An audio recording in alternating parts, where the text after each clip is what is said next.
Namaste and good evening, everyone. We are happy to continue evenings with Sraddhalu, today on the same objects, sacred objects. And I invite Sraddhalu. Namaste. Namaste. Welcome to everybody. First, we will take some information about Mark O'Byrne's upcoming talks. And during this conversation, you may post questions on this topic of sacred objects, or you can send an email beforehand at integralstudies.in@gmail.com. If Sraddhalu, you have to say something about Mark's Yes, so upcoming... you can read the question. I think there were two questions. Yes. Sumana and Sharada, they are asking, thank you for information of Mark O'Byrne's talks in February. Is it okay to attend first session only since I cannot stay long? What is the process to attend? Is there any formal registration? Where is this going to happen? And from Sharada, for ones who did not attend Mark's session last time, can we attend the lectures this time, please? If yes, where do we have to register? Okay. So last time I had announced the dates, but I had said that I would give more details this time. First of all, you will all remember that Mark had done a full day program last year, and that was specifically on the theme of out-of-body experiences. And this year the theme is different. It has to do with reincarnation, past life memories, the process of incarnation, and so on. So thematically, the whole thing is very different. Even if you have not been to the earlier talks, you can certainly attend this. And if you have not been to the earlier talks, you can watch them online. We have put them online, and on this channel you will find them as well as on Mark's channel. Of the two talks, the first one is in Aurobindo, which is on the 9th of February. It's a Sunday, from morning 9 o'clock to 1 p.m. at Savitri Bhavan in the main hall itself. He will be using a PowerPoint projection also with some images.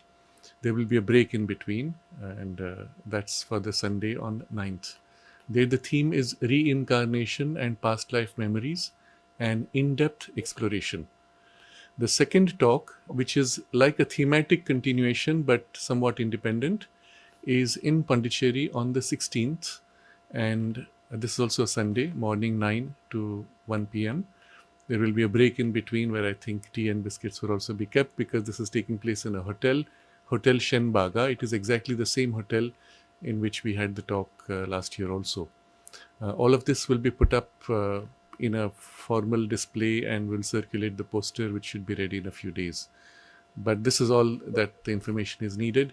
The two talks, though thematically connected, will have different content, and even if you cannot come for both, you can come for any one of them, and it will be somewhat independently structured, so you can enjoy just one or enjoy both.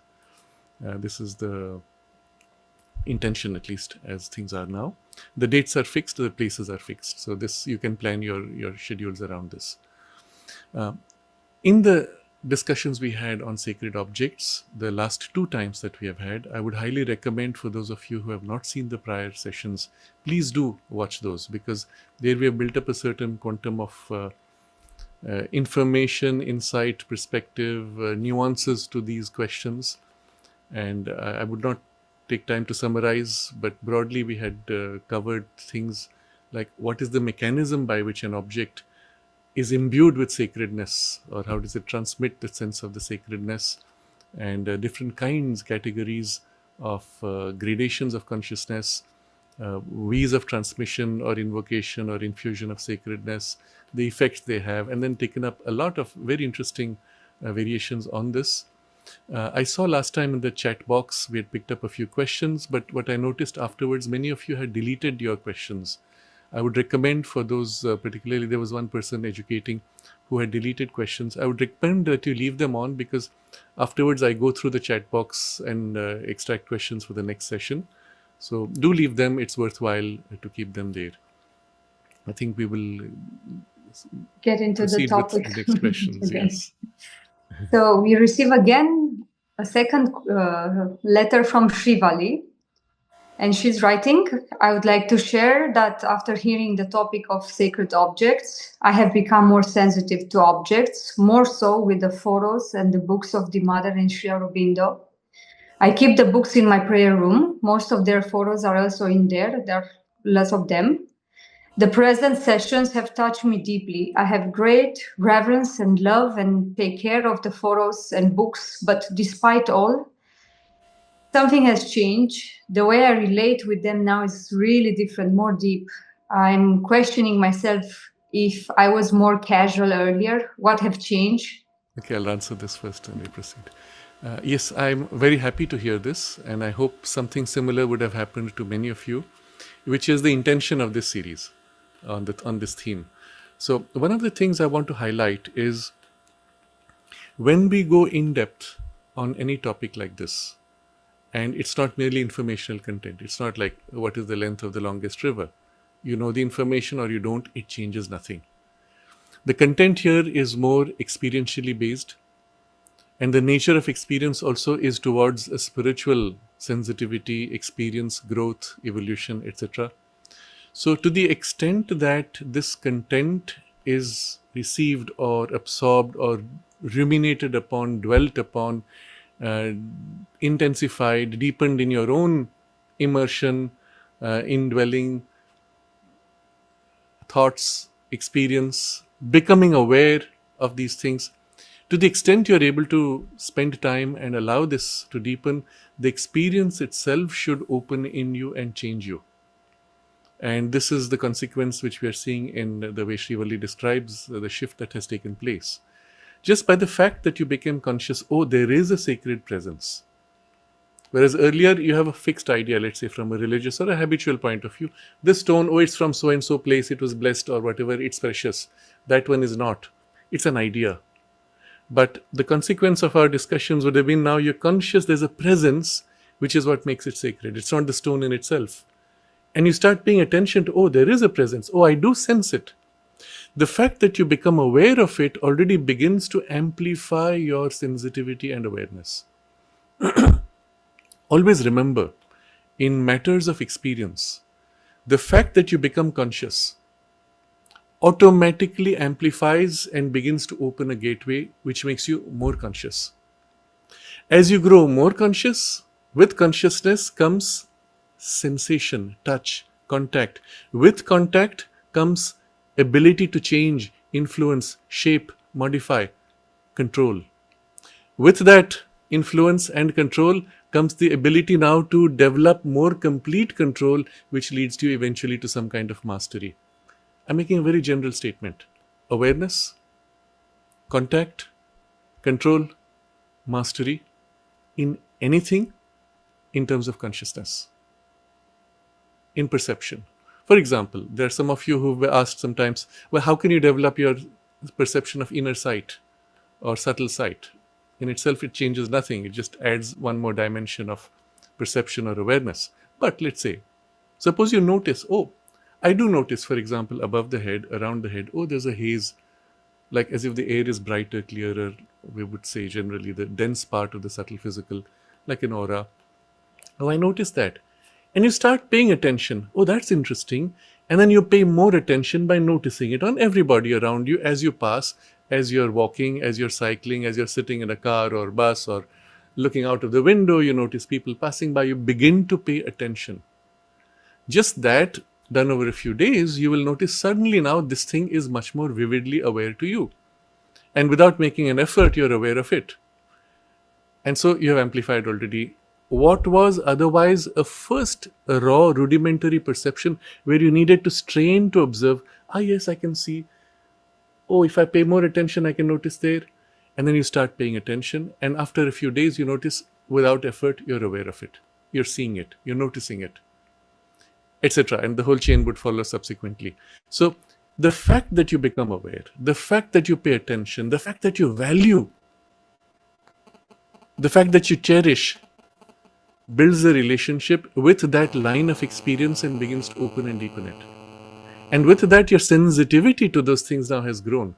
So now you're just aware that it's not just a photograph, there is a presence. By paying attention to it, you've become sensitive. But here's the interesting part. your becoming sensitive, which gives you more awareness and sensitivity and attention, also helps to amplify the presence. When you handle it with care, with love, with adoration, you are cherishing the presence and the presence begins to grow. So, yes, a lot has changed. And I'm happy to hear this when she says it's become much more deep. Was it more casual earlier? Perhaps, or perhaps the sensitivity or attentiveness was more towards material form. Oh, here's a photograph, I must protect the photo.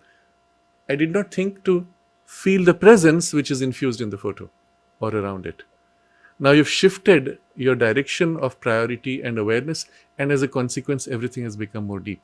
It may not have been casual, but the shift is of grade of perception, awareness, depth of perception and awareness. That has definitely changed. We can continue. In the same letter, she says, with regard to this, I had a new question coming up, like I carry blessing packets and symbols are on me while traveling.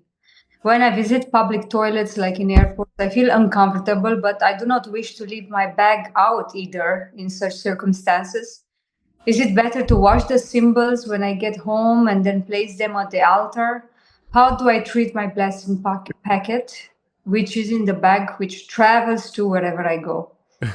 Is the true purpose of abhishekams in temples is it to maintain the sanctity of the presence? Yes. Yes, so Abhishekam is the water that is poured to sanctify, to purify the idol. There's often a ritual with not just water, many things which are poured, milk, um, curds, honey, etc. So yes, the goal of that, of course, is to protect the sanctity, purify the space. And I'm linking it to your earlier comment, you need to wipe, wash, something like the blessing packets which might have been somehow sullied. So first, notice that you're carrying this for a purpose.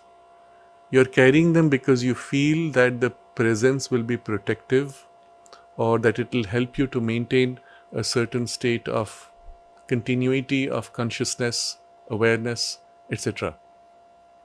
If that is the case, then, and you feel it helpful, please continue. But now you notice, because you're aware of its sanctity, as you enter a space that to you is associated with something less sacred, you are feeling awkward, you're feeling strange, perhaps it is sullied. Let me put it another way. If your own body consciousness, your consciousness generally, is not, as you feel, as pure as that, let's say, sacred object, you're carrying it to give you sanctity. The question is, why shouldn't your body consciousness dilute its sanctity? If you went to the toilet and you're worried that the toilet should dilute it, well, certainly your own thoughts and emotions would dilute it, isn't it? The whole point of the sacred object is that supposedly its power is stronger than yours, certainly stronger than the toilet, and therefore wherever it may go, it would retain its purity or clarity. That's the idea, at least, of carrying a sacred object. And if it does not have that, it's not very helpful to be carrying it other than the satisfaction in your ideas. So let's assume that it is strong enough, powerful enough. It may or may not be, I don't know. But let's take this as an example. You go into a space which is not so sacred. You assume that this will be able to give you the protection by precisely being resistant to that dilution or negative energy there, isn't it? So why would you worry? But you do feel that you're entering a space which is somehow not so sacred, and what will happen to this? I would still say the toilet in itself, you feel not so sacred largely because of smells. I have been to spaces which is not perhaps as public, but the toilets are so clean, you could actually be in your own room. It's that clear, vibrationally also, in terms of smells also. Where smells are strong, you do feel a stronger invasion. And we discussed last time the importance and the power of things which are carried through smells. So notice it's from there that your worry is coming. And I would simply say, do not worry about it. If you feel the presence, you come out, the presence has not changed. Do not worry about it. And you don't want to leave the bag outside, obviously, because the whole point of carrying it is to have an effect with you, on you. So no need to repurify, etc. I'm assuming that the thing itself is carried. If you do not feel any presence in it, then actually it does not matter. I've I'll share variations to this idea. So there are many people I know who carry things like this as a protection or also as a way of connecting to the presence. Champaklalji at one point had this problem. He was wearing the sacred thread, and which comes traditionally among Brahmins. And he said, Sri Aurobindo has hugged me when I was wearing the sacred thread. How can I take this out? Now this is full of infused with Sri Aurobindo's presence, right? So he had a problem taking it off. But again, at the end of the day, if you took that off, let's say it has a sacred presence, you could still keep it. You don't have to be wearing it. So it was a practice initially when I was traveling. I would carry with me a special folder with the photographs of Sri Aurobindo and the mother. And wherever I would stay, someone's house or in a hotel, I would first keep it beside the bed, do a conscious invocation, invoke the presence with the intention to purify the space, etc. And then before sleeping, I have a little ring with mother's symbol that my teacher had put on me, otherwise I would not have worn, perhaps. I would remove that when I would go to the toilet and keep it there, and so on. Then, of course, a couple of times there was a danger of having forgotten, and so on. At some point, for some reason, something shifted and that stayed behind. And I found for myself, it was more helpful not to have that with me because it bound me specifically to an object. Instead, I would consciously invoke the presence and link more directly on a deeper level. Practically, if you feel this is possible, you do not need an external support. If you feel the need for an external support, certainly do it. But where you feel the same thing can be done by a direct contact of an inner presence, you may choose to keep or not. I'm just showing you options. Follow what works for you. And then, even at some point, you may feel that it is actually too much of a burden or even a risk to carry something which is very precious. I know, for example, somebody carried something extremely sacred, signed objects by the mother. You're traveling and carrying it with you. Of course, not all can go in hand luggage. Some of it goes into check-in luggage. And my worry would be, well, what if the check-in luggage is lost, which does happen sometimes. So you may not want to expose it to that. So the point is, see what works. Be practical about these things. If you have something precious, protect it. But do not make too much of an importance where you are bound or it becomes inconvenient to a point where it's impractical. Observe the presence, observe the effect. Always the result is what matters. If you get the same result by more direct means, certainly move towards more direct means. It is better that way. It also represents a greater step in the evolution, especially in the integral yoga. Sri Aurobindo insists on not relying on external support as far as possible. Use them where needed. But as long as you're relying on an external support, you are bound by the limitations of that support. Use that to build the experience directly within you, and then the experience itself can open out far beyond what the external support could offer to you. I'm making a general statement here. So I hope this helps. We can go to the next. The next two questions, which are very related.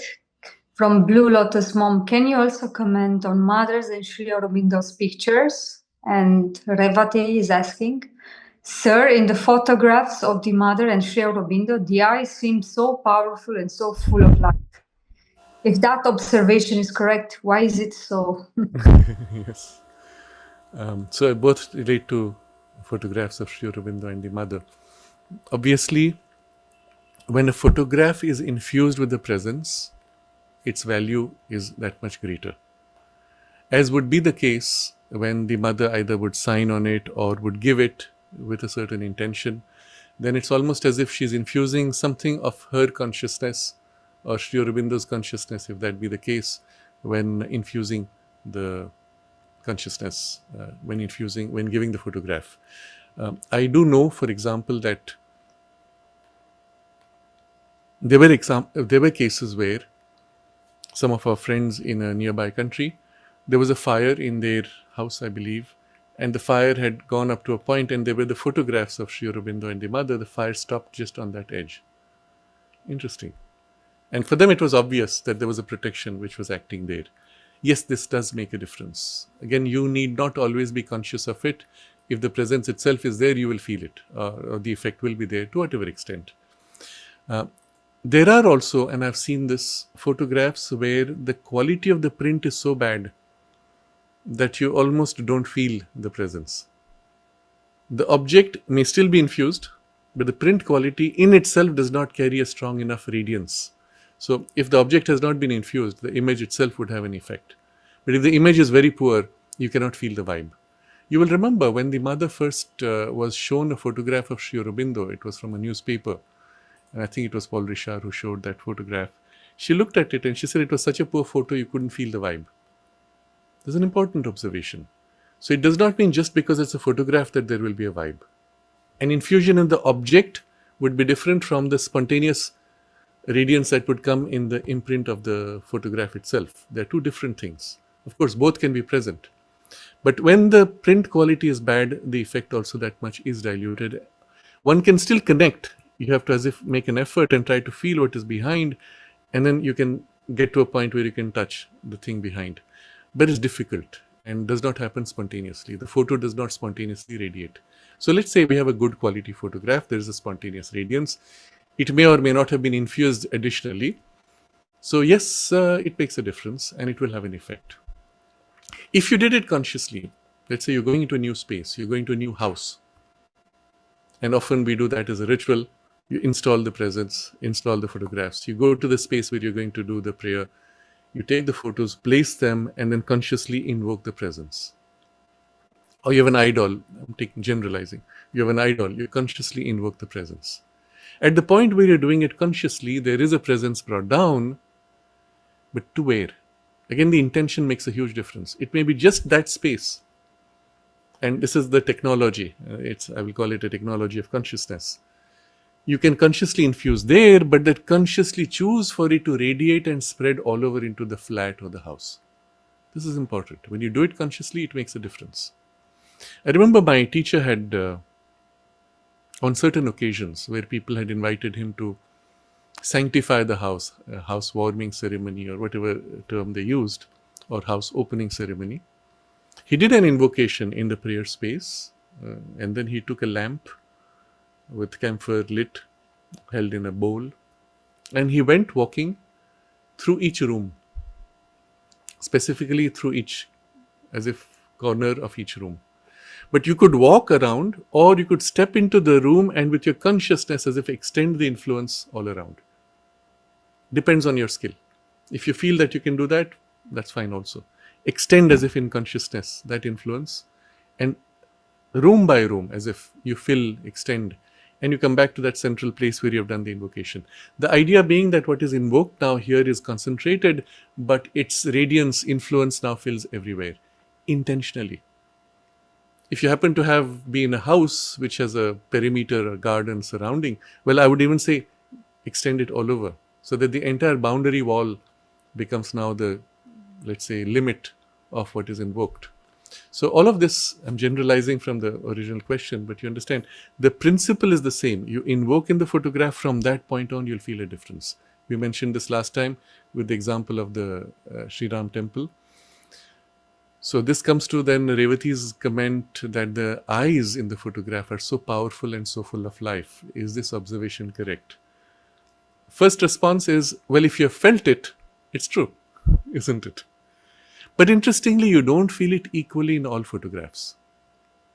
Narad has narrated once how when he was sitting in Sri Aurobindo's room, he even heard it as a voice as when he knelt down, and there was actually a comment from Sri Aurobindo that he heard.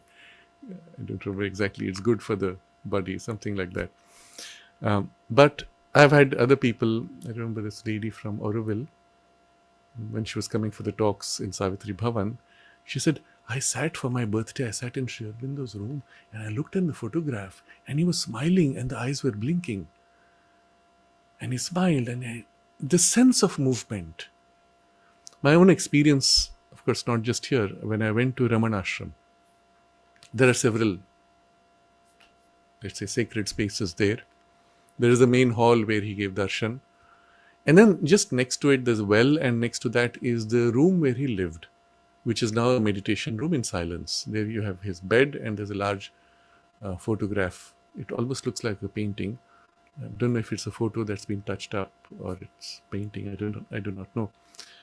And there's a very powerful presence there. But every time I've been, and several times now, looking at that photo, painting, whatever it is, I would feel as if it's in 3 dimensions. He's there in 3 dimension, eyes open, blinking. Not always the physical movement, but certainly the physical presence in 3 dimension is seen, physically felt. And this again relates to an experience I had in Belur Mutt, where you have the idol, full life-size statue of Ramakrishna Paramahansa, separated from the lay people by a glass, and the monks sit inside and the lay people sit outside, and there's a glass sheet. So I sat nearby, I felt the presence, so I went more close. I didn't want the intrusion of people who were coming and going. So I went more close and I concentrated. After a while, eyes opened as I was dwelling on the idol, on the statue. First, the sensation, I felt as if it moved. And then dwelling on it, you keep looking, you felt as if he was breathing, the chest movement of breathing. And then the eyes blinking. And I said, oh, wow. Is it because of the glass which creates a slight distortion and my head moving slightly creates a slight movement? Is it that? So, the rational mind needs to be satisfied. So as I kept very still, very clearly, there was a steady sense of breathing and eyes blinking.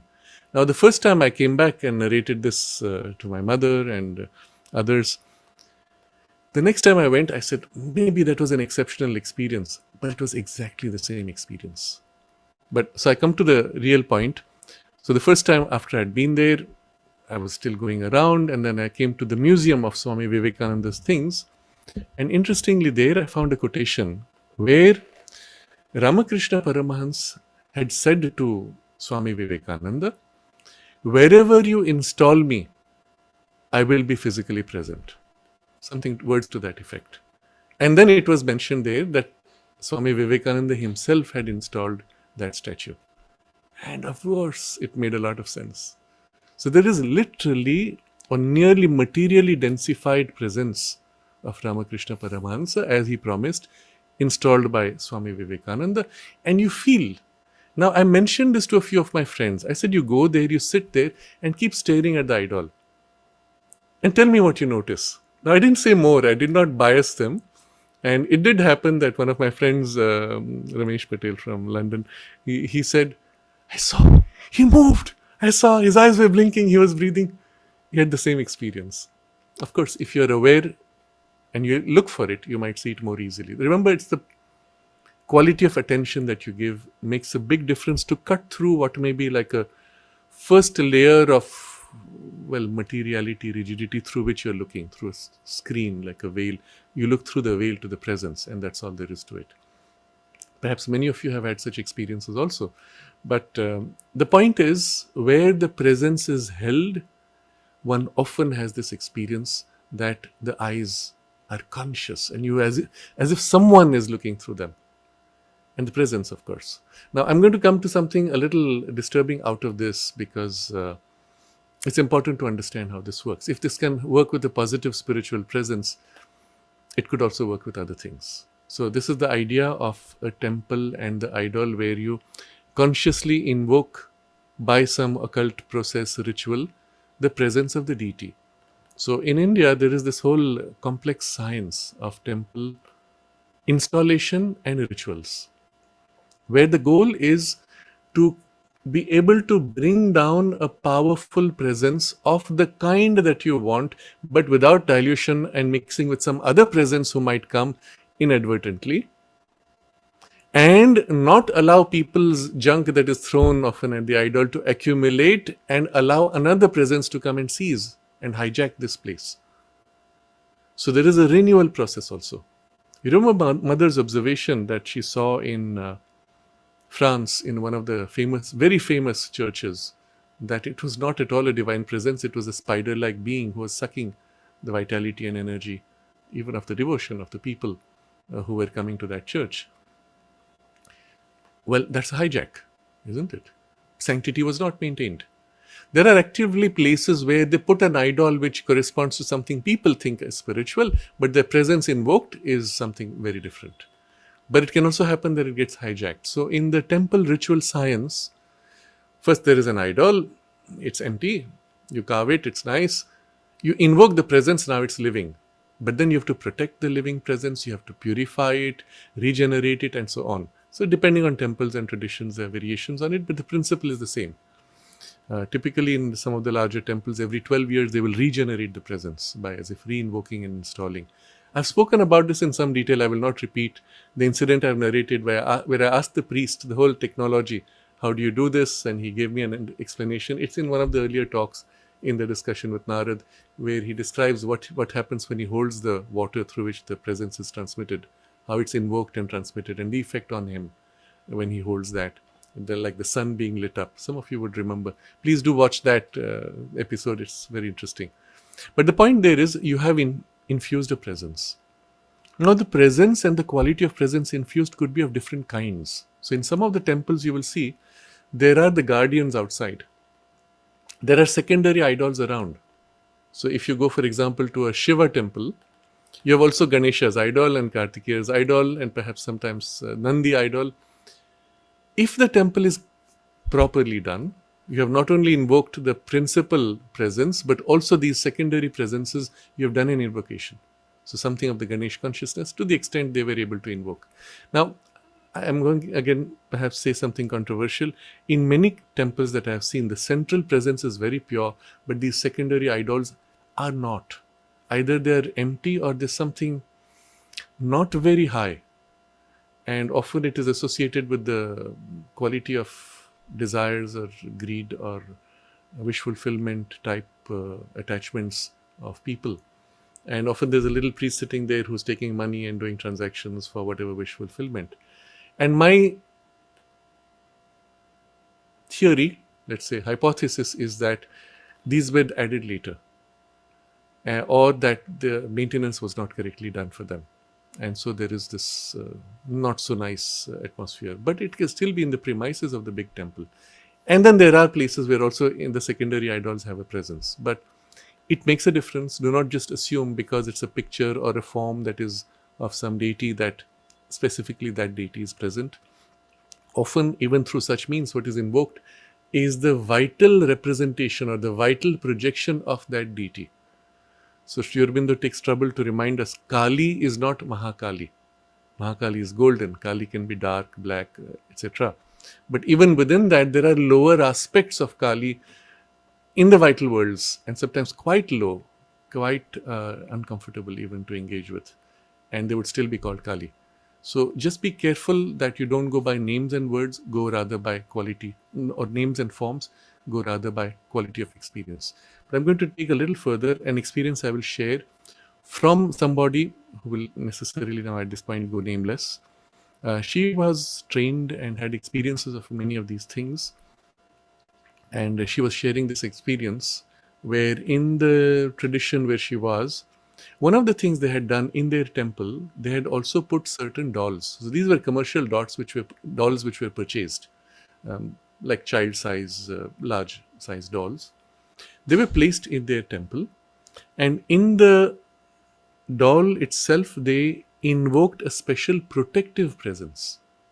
Now this was done by a person who had the ability. So the temple had a very strong presence. The doll had a protective purpose, object, I do not know specifics because it all depended on what was the nature of the power brought in. And she narrated how once one of these dolls was being carried and it was put inside the car, in the trunk at the back. For some reason during that whole thing, they had to open the trunk and suddenly you saw this face of the doll and there was such a shock. Literally like a conscious being, conscious person present there who was not happy at being put in the trunk. And what I will suggest here is, yes, it is true. When such a presence is invoked, depending on the quality and grade of the presence being conscious, likes, dislikes, has responses, reactions, as I said, depending on the quality and grade. Even I shared with you the experience that I had of Sri Aurobindo's presence in the relics which were neglected in the United States. But the presence has a response. The nature of the response depends on the grade of consciousness that has been invoked or infused. And sometimes they don't like it. And if they have been infused with a protective power, meaning they can intervene to protect, to defend, and they don't like something, sometimes they get upset. And that's not such a nice thing. So just be conscious of these things. I remember in one case, not all temples, again, they have their guardians. As you enter, for example, a Vishnu temple, typically in the tradition, there are two guardians who are supposed to protect him. And if they've been infused, you go there, you feel, you look at them and there's a fear even. You can feel that, oh, what is this? And you tend to avoid looking at them and just go through. Of course, there's a rationale to that whole thing. We don't have to get into that. But if it is there, you be careful. Don't fool around.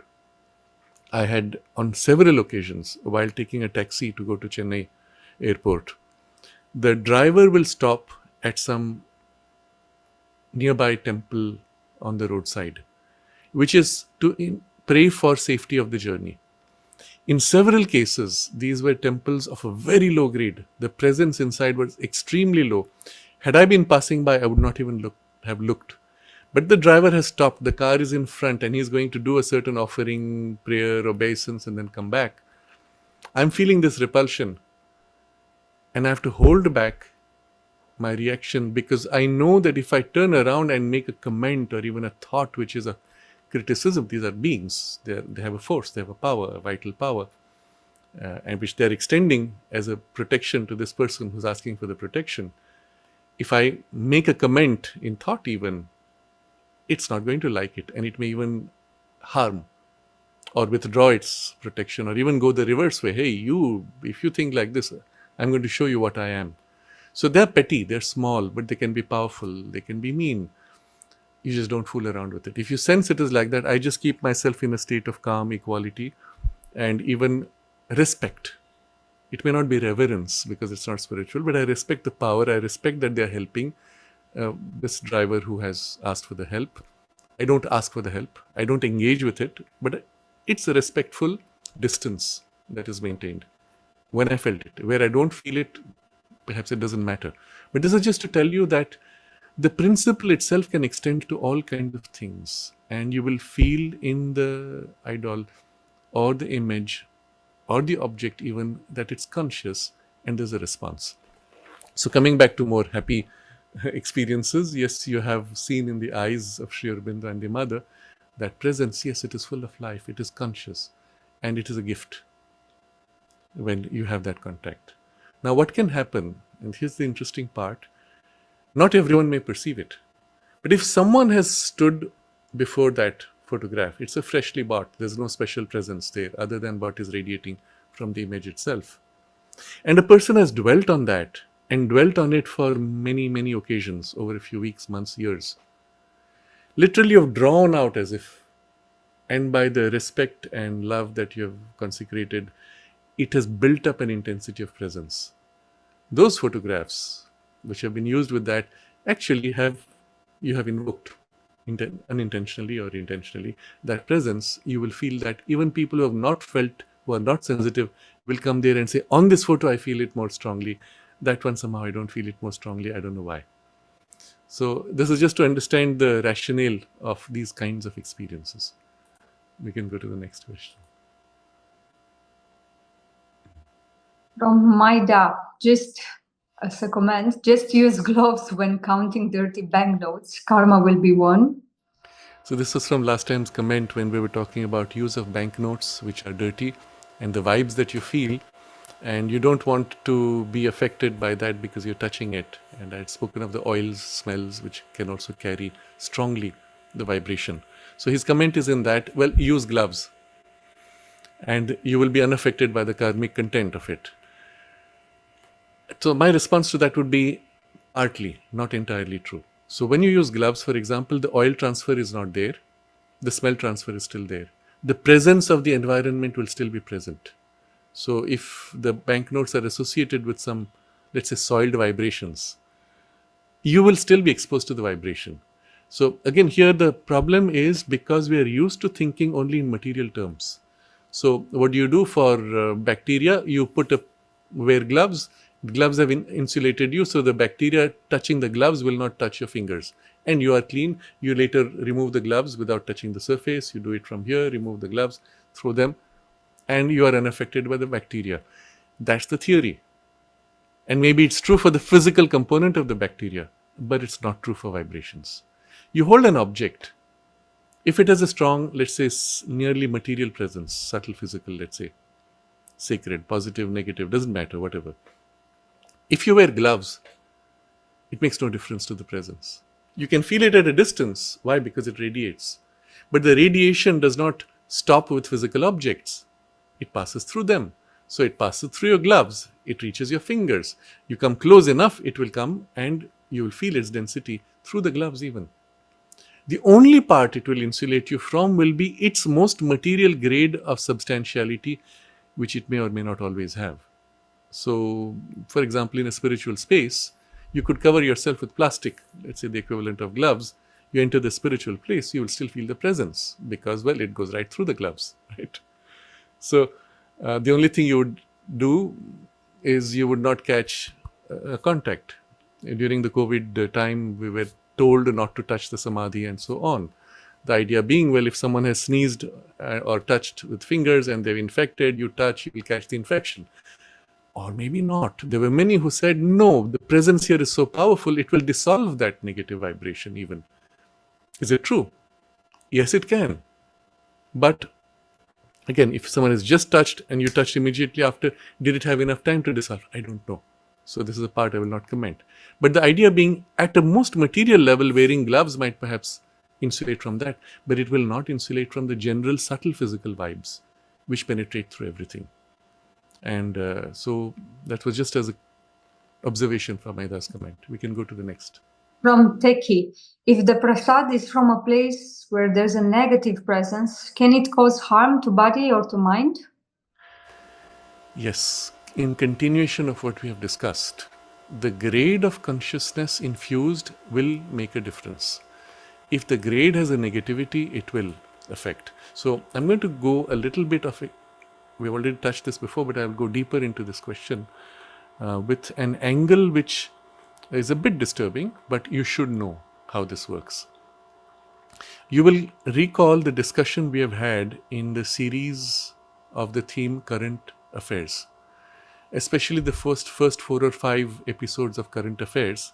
I had discussed how there are individuals, groups who are involved in satanic practices, as a general catch-all term, where they deliberately, consciously invoke or use some of these powers for financial power or other gains.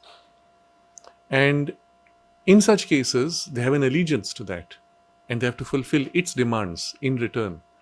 So you will see they often reveal to you the rationale of their belief system through some of the television episodes. So in one of these, they have, it was very strongly promoted, where they had the Lucifer now taking birth in human form. He's now bored, he's coming for a human experience, he runs a nightclub, and everywhere he goes in the human body, the deal he makes, I will grant your deepest wish. It has to be your deepest wish. But you have to commit that in return, when I ask you for something, you will give me that, whatever that is. And if you don't, then of course you pay the consequences, which may include being killed. That's the belief system in which these groups operate. Now, you can see it's a very convenient belief system, because now the controllers of the group own you. They give you the power or the money that you have asked for, and then in return, now when they ask you for something, you have to give, and you're stuck for life. And you're now part of the machine, and you can only leave by dying. There's no other way. So what happens in such cases is they then extend their power in influence and fulfill the, let's say, satanic objectives. So many of the famous rap musicians in the United States, rock musicians in the United States, and you will know from their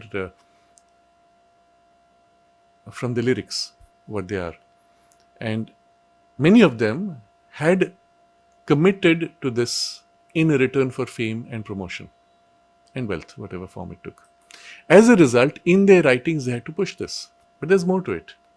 In those days, especially before it was a download, which is today, they would send out CDs or tapes before that. So one of the things they would do is they would put the whole mass of CDs or tapes and then do a satanic invocation to infuse it with the power of their control and influence, so that all those who listened to that music or even held those objects would come under your influence to some degree or other. Those who were more susceptible would be more influenced. Those who were less susceptible would be less influenced. Now you have to understand, the same thing could be done with a positive intention. You can see how, what I spoke earlier about the mother infusing Sri Aurobindo's consciousness in his books or in her books, her consciousness, so that when you read the books, you actually connect to the presence behind the words, and so you have a benefit. Literally, as you read, it dawns on you, even almost touching the experience and the quality or content of experience. To that extent, one could infuse it, depending on your receptivity. But equally, the negative not only can be done, is actively done even today. So it gets into a space where this part I will leave as speculation. There are people who have said that even in some of the bottles of the jab which were distributed, that some kind of ritual invocation was done. I don't know. I didn't handle, I cannot validate. But the idea is potentially possible. In any case, when they do these kinds of things, they do it with an intention to invoke and infuse, to influence you. So coming back to the presence, to the question of Teki, if the prasad, and now you generalize it to any object, is from a place where there was a negative presence, can it cause harm to body or mind? Yes, certainly. This is what happens in many of these, again I will use the general word, satanic spaces. In many nightclubs, the symbol outside, the music played, the owner, you will find strongly infused with those, and they are practitioners of that. They want to influence all those who come there to push their agenda. So the music they'll play, the words are meant to program you. But also the food they serve you, the drinks they serve you. Why not? Infused with that. So literally the goal is to infuse you to a point where something of that energy possesses you. Now this word possession is a bit troubling because you normally think of possession only in terms of extremes. Oh, that person got possessed, now it's another spirit which has entered. But there are degrees of possession, there are degrees of influence that enters. And initially an influence can enter, and it influence, after a while, initially you feel resistant or you feel a little uncomfortable. After a while it becomes sufficiently settled. It builds literally like roots. And the physical image of a plant developing roots is actually seen by those who see. It's as if entering deeper and deeper into your aura, deeper and deeper into your layers of consciousness, extending its roots until a point where it goes deep enough that it grips you at an essential level in personality. At that point, you're actually feeling comfortable with it. If someone suddenly removed it, you would suddenly feel a hollow and emptiness. What happened? I was feeling this, a very strong, charismatic power perhaps. What happened to that? I'm missing it. Where did it go? Please come back. And you pull it back. So the possession, in this case, let's take it to an extreme. The possession in this case, wherever cases were told to the mother, she would remove it. How? And this is the difference between occult and spiritual. In an occult method, there would be rituals, processes, and a person with strong vitality to intervene. In this case, you would inform the mother and she would intervene, and it was done. She never even had to see the person specifically. And so the intervention was made. The thing is removed. After a few days, it comes back. And the mother said, when it's removed, these people feel empty. They miss the power aspect or whatever thing it gave them, and they call it back. You can keep removing, but if the person wants it back, what do you do? So I'm taking it a little far, but this is so you understand how these things operate. Being in that space long enough, eventually something begins to soak in. It builds its roots. To what extent? Depends on you. Depends on your openness. Depends on your insensitivity, where you allow yourself to be open out of insensitivity until a point where this insensitivity now is its protection from being removed. And it could go to any extent as an influence. Actually, this topic is part of Mark's book, which will be released in 2 weeks. So it will be very interesting for those of you who are interested in this topic. He gives examples from his own life. So coming back to the influence of prasad, it could be sanctified, supposedly blessed by whatever power is there. Its grade, its influence would come with it.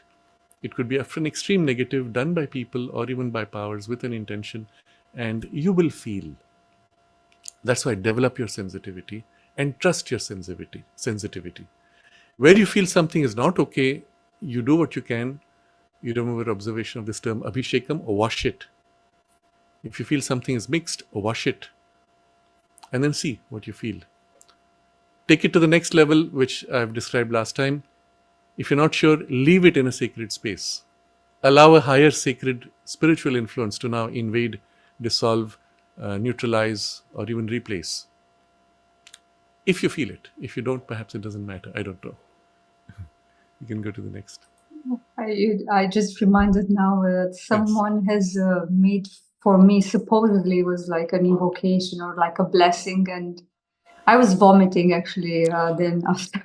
So that's one way actually to release these negative influences when you're not so consciously, isn't it? Sometimes throwing out yes. that could be a result of exactly. interaction. But again, I would ask you this question. Was it the persons, what they invoked in you that you vomited out? Or did their invocation trigger an expulsion of something? Be very careful about which one it is. Yeah. So I had this experience. I have to not name somebody who had whatever healing thing was doing this healing thing. So I'll be deliberately vague about the identity. So this person, I was young at that time and I didn't know how to say no. So this person said, I've been doing this for so many years and I would like to heal you. And I said, oh, no, really, no, thanks. No, but I insist. And I didn't know how to say no. So I said, all right, let's see. So the person started doing the thing and pushing in different parts of the body. I could feel the energy. I was extremely uncomfortable. I could feel the grade was very coarse and dark, low, corresponding to the person's consciousness, vital energy. And it was not at all very high or refined.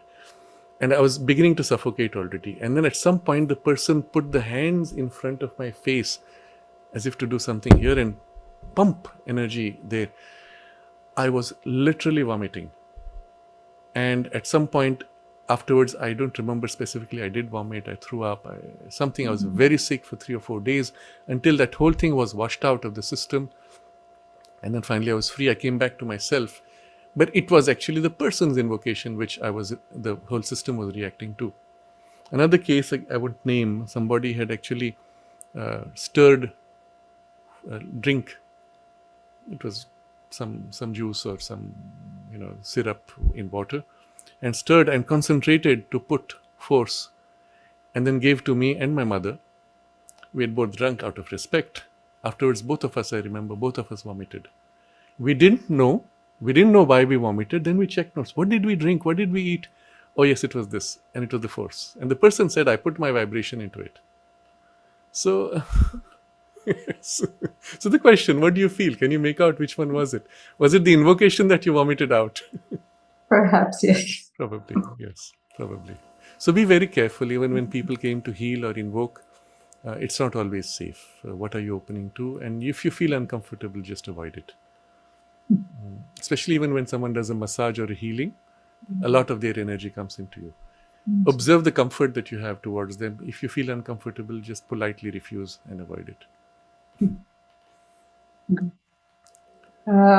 One comment from Hasimir. Is there a difference in the energy coming through us watching a live show and watching a recorded version, for example? So you're watching a live show on television or on the live stream on the internet, or being on the physical location, or you watch it in a recorded version. Is there a difference? So I would simply put a counter question. If we could have a conversation, I would ask Hasimir, what do you feel? Do you feel a difference? Now, inevitably, most of you would agree that there is a difference, because when you are in a live space, there is a much greater intensity of shift of vibes, intensity of materiality of vibes. When it comes through the television screen or an online transmission, somehow that is somewhat dimmed. But it is equivalent sometimes to watching a recording of it, which may be in a different place. So I'll explain how this works and to what extent it can happen or even not happen. So let's say you're watching a live show where the actual webcast or broadcast is happening from somewhere. Let's say there's a performance and a whole energy is being stirred up there.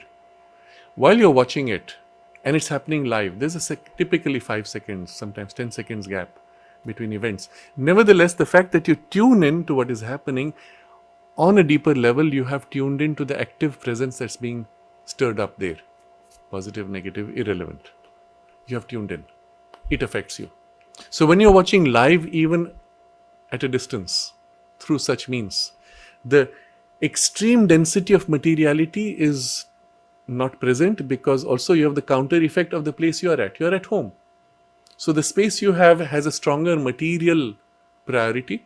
What comes through the television screen or internet has secondary power over this materiality. Now, if in your home you have already aligned yourself to that vibration, positive or negative, I'm not commenting, then what comes through will find support here and even get amplified almost as if you're there, to some extent at least. If not, this materiality and that will, so to say, collide, and that may not come through much. But you'll feel on a level which is less material, the vibration coming. If you're again used to and tuned to that kind of an event, it may evoke in you a similar intensity and fullness. Interesting. So you've been to a sacred event, space, lecture, talk. You felt the fullness of the power once. You came back and then you watched online, live webcast. You will feel, because you've tuned in already, it's easy to tune in and get even almost the same degree of intensity, depending on your receptivity and the space. So if you're distracted, you may not tune. But if you're fully concentrated, you may tune in spontaneously, because now you've already had the experience, and as if a link is built and you feel the full intensity. This is possible. When you're watching a recording, there's a difference. So what's the difference? If you could feel at a distance when it's live, physical distance, and physical distance could be really large, it could be on the other side of the earth. Why not when it's displaced in time? Right? And in fact, this is the experience when you have, for example, remote viewing. It was one of the things which shocked the American, CIA trained remote viewers, that initially they thought they could only remote view an actual situation, and they discovered that they could as easily, with no difference at all, remote view something which was immediately in the past or immediately in the future. And for them it was a shock. What does it mean even? Their sense of reality was shaken. But for those who have a background of the nature of the worlds and the physical, vital, mental, and even spiritual realms, this is so obvious, it's so simple. So I'll put it in very simple terms. In the physical world, the sense of space and time is somewhat rigid, because it's the domain of form, and here rigidity of form currently dominates. In the vital world, it's the domain of energies. So there you find the sense of space or distance of space breaks down. You tune into the remembrance of a person's vibe, you can literally feel them present. So when you're doing a video call, you close your eyes and the person could just as well be sitting in front of you. Almost, again, depending on the nature of the relationship. But in time, as you go up into the higher realms of the vital and mental, even the sense of time becomes more and more plastic, fluid. And there you will find you can actually go past, present, future variations. And in the past, not just what happened, but what tried to happen. In the future, not only what is likely to happen, what is trying to happen, all of these are available and could be experienced as vividly. So that's why just because you saw it in the future doesn't mean it will always come true. It may be a strong possibility trying to form, but could be modified by another possibility that's trying to form. So Sri Aurobindo describes three things. There's absolute certainties, those you cannot change. And then there are likelihoods, and then there are possibilities. And you have to be able to distinguish between these three requires a deeper, let's say, intuitive discrimination to separate them. And this is the reason why often people seeing the future or the past can also be wrong, because they tap into something strong, not realizing whether it's the actual thing or not. So I'm coming back to the question itself from which we have generalized. why not see or tune in to the thing after it has happened? So in principle, yes. So let me elaborate on this. The program, it's over. I now come online and watch it afterwards. If in my mind I'm watching it as if it's happening now, that's the intention which makes a difference. And I tune into the vibe of the program, you can literally feel it as if it is happening now, to the same extent you would have if you were watching a live show. If you go in with the intention of, oh, it's already happened, now I just need to somehow see the outcome. You're watching a football match. It's already happened. Such and such a team has already won. Maybe I don't know which one, but I know someone has won already. What's the point? But I still want to see the skill. I go with the mindset that this belongs to the past and it's not actually happening. So I'm tuning in only to that superficial content. But if someone hadn't told me that this is a prior recording, and if you were told you're actually watching this live, as you watch, as you tune in, you're tuning into the full force and energy of that event as it happened, you can tune into it easily. So a lot depends on what your tuning in expectations and beliefs, intentions are present. If you do it the right way, it does not matter. You can tune into the full force of that event because that event in the totality of Brahman is still present. The problem is with the word present. In the timelessness of Brahman, all is simultaneously present, isn't it? Including what happened and what might happen. They're all present equally. So it's only now a question of tuning in terms of consciousness. It doesn't matter. So let's extend this a step. You're seeing a video recording of the mother's darshan. Let's take a good positive example. The darshan actually took place whatever number of years ago. When you tune in, you feel the full impact of it. Maybe not full, because when you would be fully impacted, if you had been on that location, you would have felt the presence fully surrounding materially in 3 dimensions. Here, you're feeling the presence as if in 2 dimensions and reaching you, hitting you, affecting you. Right?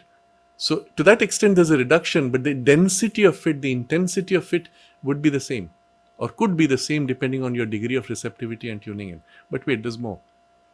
If at that point, like the remote viewer, you choose to put yourself, envelop yourself in that atmosphere, literally by concentrating, you tune out the physical present space and reality and tune in the full physical space of that event. As a remote viewer almost, you would feel yourself surrounded and with the full impact and intensity of that event here. I'm going to push it a little bit now. You don't have a video recording, you have a photograph. Now this demands a little more skill of concentration, but in principle you can achieve the same. Which is why the photograph of the mother or Sri Aurobindo or any other sacred infused photograph would have that effect. Let's go a step further. Maybe a little more demanding in terms of your concentration. You read about the darshan event. Somebody describes, oh, as we stood there, I experienced this. And you concentrate and dwell and let the experience fully invade you, surround you, and immerse you. And you have maybe either that equivalent experience because you tuned in through that gateway. Or if you went through the gateway, you have your own experience of the darshan to the extent you are receptive. All these are possible. The difference is only your degree of opening, receptivity, and concentration. And often the frame of, I will use the word belief or faith through which you choose to relate. For many, when Sri Aurobindo was in the body and when they were reading one of his books, they tuned in, oh, he's there, and it's as if he's written this and reading it out to me. But he's there. Even now. He's not only there in the physical space, he is here now. Can you tune in? And if you can, you have exactly the same, depending on your receptivity, all the way down to the material, or at least to some level in the mind and higher vital ranges, you will receive with exactly the same force that would have had you been there at that time. So time also does not matter. So coming to the generality of the question, is there a difference in the energy coming when watching a live show or watching a recorded version? Yes, there is a difference, but then that difference can be made more or less depending on your capacity or receptivity. And then again, it comes to something very important. You've used the word energy generally, so I will amplify that. It could be a low-grade energy, put out, released, and then shut down and lost. No more relevant to current evolution. You've moved on. The universe has moved on. Now you tap into a lower grade of past energy. Is it useful? Yes, I can feel it, but why do I want to go back? It's not even relevant. It's not helping me grow. This is the point. Let's look at some of the famous musicians or artists who might have, not of the highest grade, of an inferior grade. At that time, perhaps they had even become a little famous. Time has passed. Today, there are many more who do far better and with a higher quality, perhaps, in consciousness. You look at that, you say, oh, yes, it's nice, but no more relevant. It can now wash away into the flow of time. It has no relevance. But if you take a masterpiece whose consciousness and quality of transmission is still relevant for evolution, and you tune into that, you feel it, receive it, and live it much more intensely because it has relevance. It has an active force, active presence. And that's why the higher you go in gradation of the, I will use the word energy that Hasimir has used, higher energy, spiritual energy, higher mental, higher vital, lower vital, subtle physical grades of energy. The higher up you go, the more potentially lasting and valuable impact it will have. When it is a spiritual energy, potentially it can have a permanent impact in the sense of time, all time and space. But again, to a grade of evolution. So you could, for example, go back to a grade of evolution which humanity has well internalized and, let's say, assimilated. You will meet that energy, it will still have value, but you'll say, but I already have it. It's not adding something new fundamentally. Maybe it helps to perfect or deepen or enrich in some way. I'm going to give an example. I'm wary of names, but you see, in the traditional lineage in India, you have the 10 avatars, each representing a step in evolution. Parshurama gives way to Rama, Rama to Krishna, Krishna, and those of us at least who recognize it will be Sri Aurobindo. In each case, the essential consciousness of the prior as if is merged and absorbed into the next. So Parshurama literally physically comes in the story to Rama and hands over all his weapons. After that, you don't hear of him again. He goes away. He's, so to say, as if withdrawn, no more relevant. What is interesting today is you could tune into the Parshurama energy and you'll have this tremendous warrior force. And there are literally today lineages of martial arts who tap into that. That's still relevant for the martial art purpose. But for the general evolution, it may not be of relevance anymore. Rather, the consciousness of Sri Rama, which is the sattvic mind, which is not yet established everywhere in humanity fully, it's there now as an ideal, as a living force of an ideal, but not fully established in mass of humanity. It's still a great help.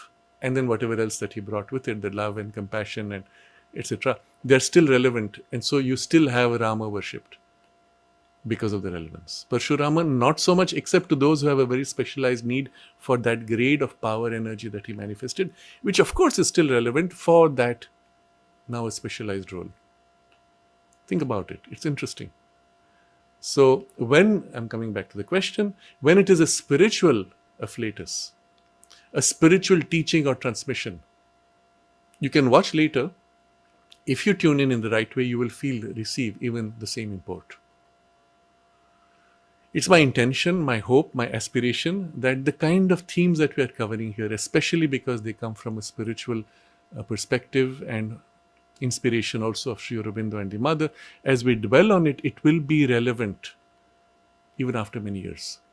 And I often say 20, 30, 40 years, even later, perhaps it would be of relevance, I hope. And it would be worthwhile if we can do it with that intention. And this is not always the case with the themes we take up, such as current affairs, where perhaps 10 years down or 30 years down, you look back and it will have historical value. Yes, we note that. It's interesting that they discuss that, but now it's no more relevant, perhaps. Or if you have looked at essential principles, yes, those principles, although the circumstances have changed, they are relevant. This you see in Sri Aurobindo's early political writings. He does not just comment on political things, he goes to the root causes and principles behind. So when you read that, you say, my God, this is so relevant now in the changed circumstances, but the principle is relevant. And that's fascinating. So, yes, we go to the next question. Maurice is addressing a nice letter. Thanks again for your inspiring talks. I have a couple of questions about sacred objects. First, art objects reflect the consciousness of the artist. For example, the smile of Mona Lisa feels as a smile from her inner being. Is it true, or is it a mere projection of myself? For certain, the paintings on Savitri of Huta can help to open more to Savitri. Shall I read the second question, or you want to I think comment on this? We'll take this first, yeah. Okay. Very important question, and it dovetails with what we've just been discussing, and this is true equally of art.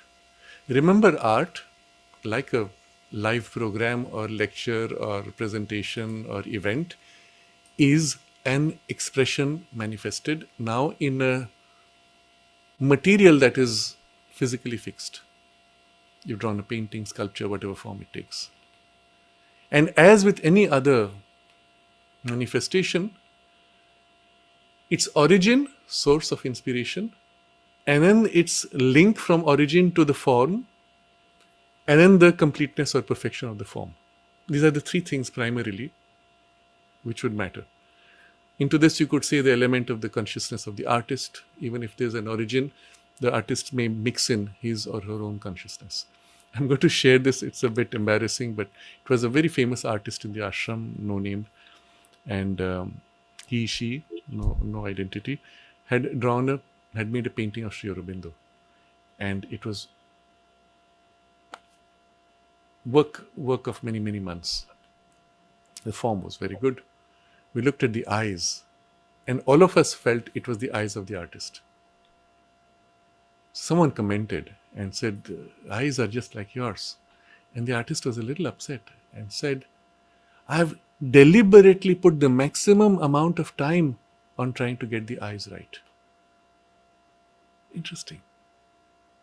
So the artist focused on the eyes especially, but in the process transmitted her content, not realizing it was not Sri Aurobindo's content of the eyes.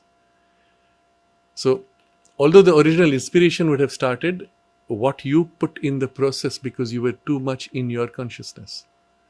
And it could have been done, and possibly the person could have done also, that you tuned in and let the presence itself form and not have put so much of the personal anxiety into making the eyes especially good. The personal anxiety was what became now, through the medium of the person's consciousness, there was this mix, in a strong mix. It was beautifully, perfectly done of the artist's eyes. Interesting. So let's say then we will say all four things which are of relevance for any such expression of an artist, painting, sculpture, even music to that extent. So Maurice's comment, art objects reflect the consciousness of the artist.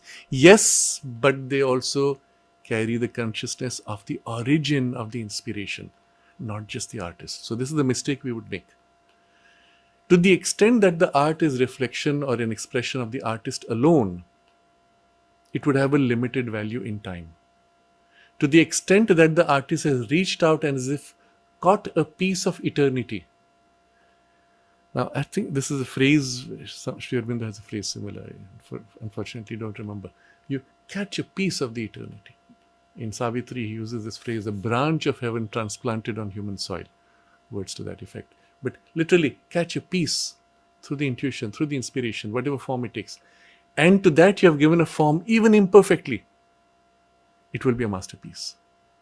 Even if it is unfinished, it will be a masterpiece because it radiates something of that. And what is interesting is sometimes as a masterpiece, you will look at the picture and you say, almost childish, because the form was not perfected. And yet what comes through, oh wow, that touches, that moves, that holds, that inspires, that awakens, whatever it is, the effect. Now, you have mentioned, Maurice has mentioned Huta's paintings, Savitri.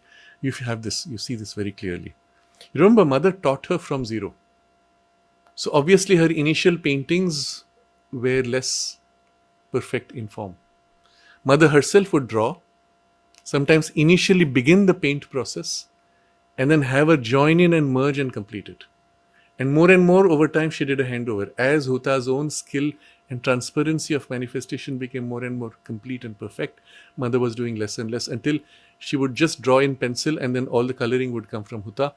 And eventually, even she would describe the shape and let Huta do the drawing and so on. It's very interesting. Transmission, infusion of her skill of art into Huta's consciousness. Even Mother said, I will draw through your hands. But for that, Huta had to be extremely pure to be able to hold that transmission without mixing her own thing or something else infected from outside. I've mentioned this incident which she narrated. Once she was doing something and there was a picture she saw in a journal, and somehow that stayed in her mind and she took that as a reference to do the drawing of the face. When Mother saw that painting, she was very upset. She said, where did this come from? And Huta said, oh, my mother was upset. I didn't know what to say. Where did this come from? Finally, she said, oh, I was inspired by that magazine. And Mother insisted, do not ever allow that. Now remember, we are aiming at a very high level of transparency and perfection. Mother wanted to do through her something extraordinary, which would be for humanity, for the future, to transmit something extraordinary there. This compromise was already too much of a distortion. And what is amazing is to see Huta actually became such a transparent, beautiful instrument. And you see in the later paintings, when initially the human forms particularly are difficult, and you see something which is simplistic, but in the later ones, it's like the strokes are almost fully inspired. And then Mother's comments about that. In one of Huta mentions this, I think it's on record, she says to Huta, last night, the beings that we have painted came to me at night. They were kept in a box. The paintings were kept in a box. She said, they came to me. They're conscious. They're alive. Because Mother infused the consciousness of the personages, the personalities, the experiences associated with those drawings. And Mother said, they don't like to be treated in such and such a way. There were specific instructions she gave. And one of the instructions was, these paintings that she has done should not be used for greeting cards, book covers, or casually treated. They should always be kept together as a set. So this is one of the reasons why we insist that those paintings, at least, should not be generally used as decorations or mixed elsewhere. So, and Huta was very clear about this. She protected that value. Why? Because they're conscious living beings, spiritual beings, now infused into this painting. Now imagine the power of that. You stand before those paintings, and I'll highly encourage for all of you to go to Savitri Bhavan. It's a huge exhibition. I don't know how many thousand paintings are there. And it'll take you 3-4 hours if you really dwell on all of them. Even if you go rapidly, it'll take you more than an hour. But you cannot, after a point, suddenly you will stop at a painting because it's so powerful, so impactful, I would say. Not power is not always the right word. It's so impactful. You stop there and it as if pulls you into an experience of some kind, depending on what you were ready for. You stop there. And if you dwell, you can feel the personality of that form, being, person, or the fullness of the experience that it's being described. And so the power or the value of those paintings is in what is transmitted. It's not even the person who did it. And it's not, therefore, a reflection of the consciousness of the artist. The consciousness was transparent. The artist was transparent. It's the consciousness of the inspiration. In this case, even literally the mother's consciousness coming through. So it is that which makes those paintings, despite forms, limitations in forms and execution, it makes them immortal. Because the consciousness was immortal. It infuses into the painting the immortality. And sometimes they are ahead of their time. In that age and time, people look at that and say, what is this? This is too new. It's too abstract, too odd, too unfamiliar. But in time, as humanity evolves more and more, people say, hey, this touches and moves me, affects me somewhere deeper where I was not even conscious of, because you're more receptive, more open. So now I come specifically to Mona Lisa. And people speak of her smile. It's not even the smile. Yes, certainly there's an aspect to that. It's easy to fixate on the smile. But what you say is the smile is from her inner being. I would say the entire person. And the inner being of the person is represented, not reflected, represented in the image of the Mona Lisa. Now, I had heard many times people say, oh, it's not the same when you see the picture in a print, even a high quality print. And I had seen those. And I said, It's nice, but I'm not impressed. But when I went there the first time and I saw this in the Louvre, and in front there were many Japanese taking photos, selfies, and all that stuff was happening. As I stared at the image, and at some point suddenly it was that same vividness, conscious person. So I stayed on. I was with somebody, the second time when I went, I was with somebody and I told her, try this, focus on this. And she also could get that experience. She was the guy taking me around at that point. But she could also do it. It's not difficult. At some point, suddenly you felt you were meeting her. Who is this Mona Lisa? You were meeting her. So it's an exceptional personality. Mother comments, it's in one of the conversations with Champak Lal, which she has recorded. She actually told him that it was one of her emanations. It's just as Leonardo da Vinci was an emanation of Sri Aurobindo, not Sri Aurobindo incarnate, emanation, put out for a specific purpose. An emanation from the mother for a specific purpose was there, and he was as if capturing that, something of that aspect. Irrespective, even if that's, you don't pay much attention to that, as you meet, and this was my experience which I'll share, she's conscious. You're meeting her. And then I ended up with a description which I had read, which at that time made no sense to me. It's almost as if she wants to reveal something to you. So the way it was described, they said, oh, she's keeping a secret. The smile is secretive. It's holding something back. And the focus is on the smile. No, it was the person. The person was carrying something which was intended to be held back, not revealed overtly. But here she was ready to give it to you. The gift of that secret, whatever it was. And she was ready to give it to you. And so when you're dwelling on it, you are as if that is being revealed. That's what makes it so exceptional. It's a conscious being who has a secret, and the secret has as if a spiritual dimension to it, and something of that will be revealed to you if you stay and immerse and connect with her long enough. That's what makes it immortal. And of course, the smile reveals the fact that there's something held back, etc. So yes, it is true. And so to Maurice's response, it's not a mere projection of your own consciousness. Of course, you could, in certain cases, project, but the projection would not be too objective in the sense that others might come and not feel it at all. In such cases, many sensitive people would confirm, yes, we feel this, which is the reason why that becomes so famous. And Huta's paintings, especially, you have the conscious presence of those beings even present there. We can go to his next question. His second question about sensitiveness. Sometimes I have a deeper feeling about a place, object, or person, but when I later come to the same place, I don't feel anymore. And hence I start doubting the authenticity of the first feeling. How to explain this inconsistency? Yes, so very often this inconsistency is because of your own receptivity or sometimes your preconception. Let's look at it in more detail. You went to a place, you had a deep feeling, object or person. Observe on which grade you have this perception or experience or feeling. Which level? An external thing moves you deeply, or rather it penetrates and affects you deeply, could still be a part of your projection. Oh, this picture, it reminds me of so-and-so person, and with the memory, all those experiences come flooding back, just from the resemblance. Interesting. But it's very different from, I look at this and I can feel it is on a deeper level which resonates with my own deeper level.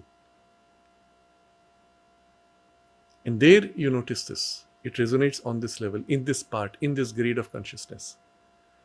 When you meet a person, especially when they have a strong vitality, it's more obvious. But otherwise, even otherwise, if you're completely still, quiet, and you must be consciously, totally still in all your parts, top down and out to in, as deep as you can. Become totally still as you meet the person or enter the space or look at a picture, whatever form it takes. If you're totally still like a mirror or still waters, the contact will reflect in you certain things like ripples, like tensions, pressures. You notice where, how, what it does, which direction it turns. You have to be totally still that it does not provoke something else which was already latent, which now fills in. No. It's the thing coming which, like a subtle ripple, gives a direction, quality, touches here, this pressure, this center, this direction. You notice, observe. It's a skill you'll build as you develop this consciously. And you notice, this resonates on a deeper level with me doing nothing, with no past association. If you do have past associations, with skill you will learn to separate that. Oh, this has an association, but now I've kept myself so still that it's not being triggered, and I'm purely getting this resonance. You notice. Now, if you come back later and you are not in that stillness, not in that receptivity, you're not interiorized sufficiently, you're too exteriorized, you come and say, I don't know why, but I felt it, now I don't feel it. Because you are off center, or not still, not receptive, etc. So notice in the first case, if it was clearly from a reflection or a distinct perception on a deeper level, you say, yes, it is actually the space, and you didn't, you were different. Or, which also can happen, the space, if it's a touristic space, it's too diluted now, too many people having come and passed through. You wait for it to recover and then you feel. Now, this is the case sometimes we see in the ashram courtyard, that when the large numbers of people come, you don't feel so comfortable. It's difficult to tune into the depth of the presence. Or if people start talking loudly, you have to make an effort, but you can tune in and you can still get back to that. But you have to make an effort. Your sensitivity needs to be developed. But otherwise, when everything is still and the presence has densified enough, with no sensitivity at all, you can walk in and say, I feel so deeply peaceful and calm, or I was so tired, now I feel regenerated, or whatever it is you experience. So observe these two things. Since the question is very general, I'm also giving you a general and very broad reply. You understand the causes of the inconsistency and see what works for you. Go to the third question. You said that flowers represent the psychic consciousness in nature. How can I attune into their message? If it represents a psychic consciousness, you need to be first sensitive in your own psychic influence, space, or consciousness. To put it in other words, to the extent that you can feel the influence, however subtle and fine, of your own psychic, to that extent you will be able to feel the influence as subtle of the flowers. If you do not feel the influence of the psychic within you, to that extent it will be more difficult. But, and this is the interesting part and the value of the flowers, for many people it is easier to feel outside first than inside. In such a case, as you dwell on the flower and you become aware of the psychic quality of that presence, it will evoke within you the awareness of the psychic influence within you. So, depending on person, it could go either way. And coming to the question, how can I tune in?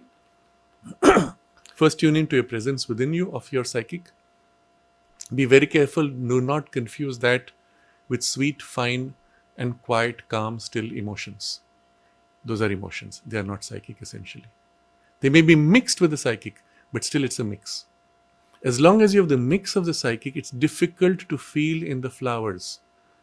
Except in certain flowers where there's a strong vital energy also. And those you will sometimes know by the names.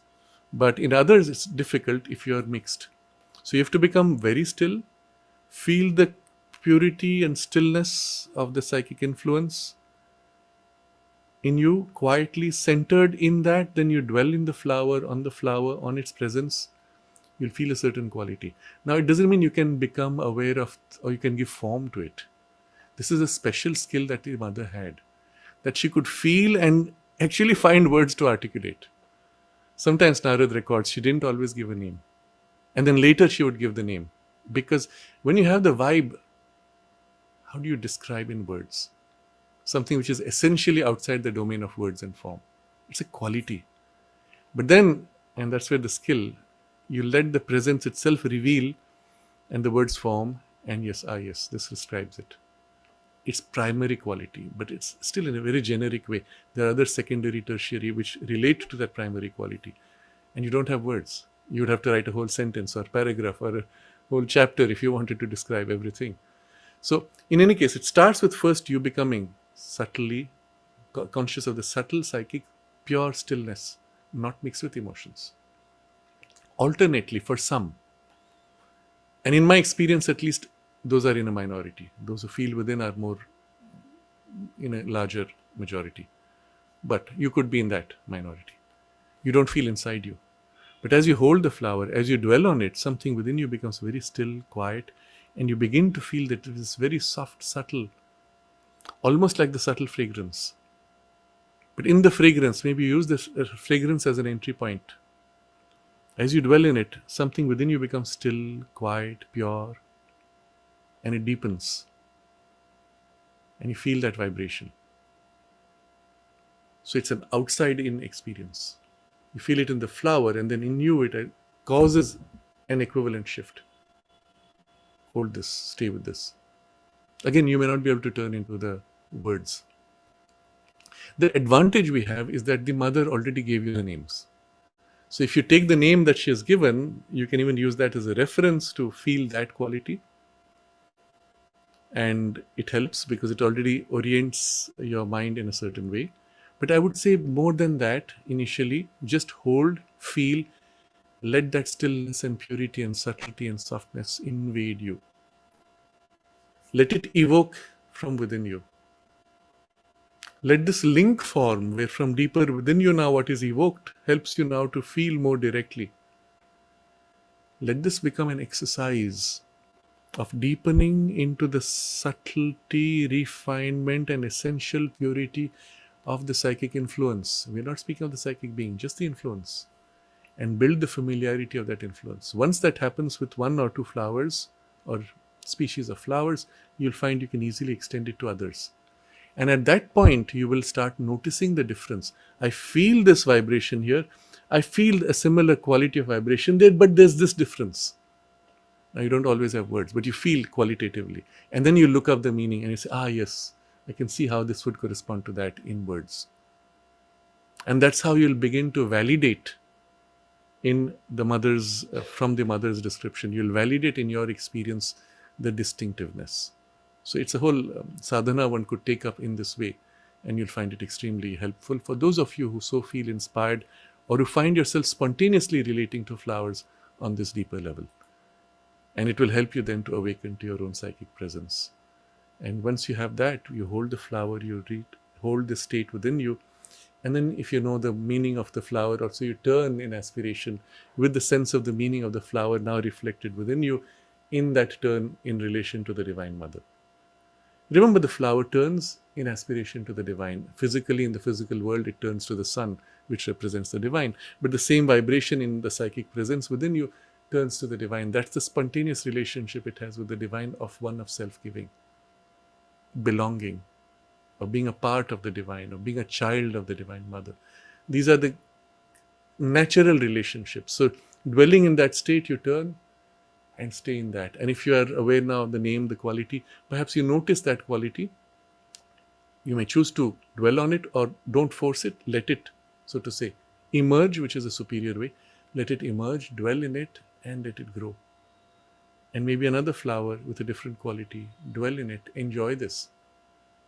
Enjoy the immersion in the relation with the Divine Mother, with the Divine Presence, in that particular quality.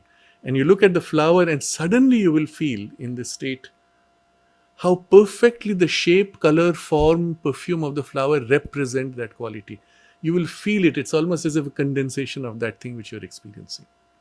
And it's so perfectly done. And you'll be surprised, you'll be astounded.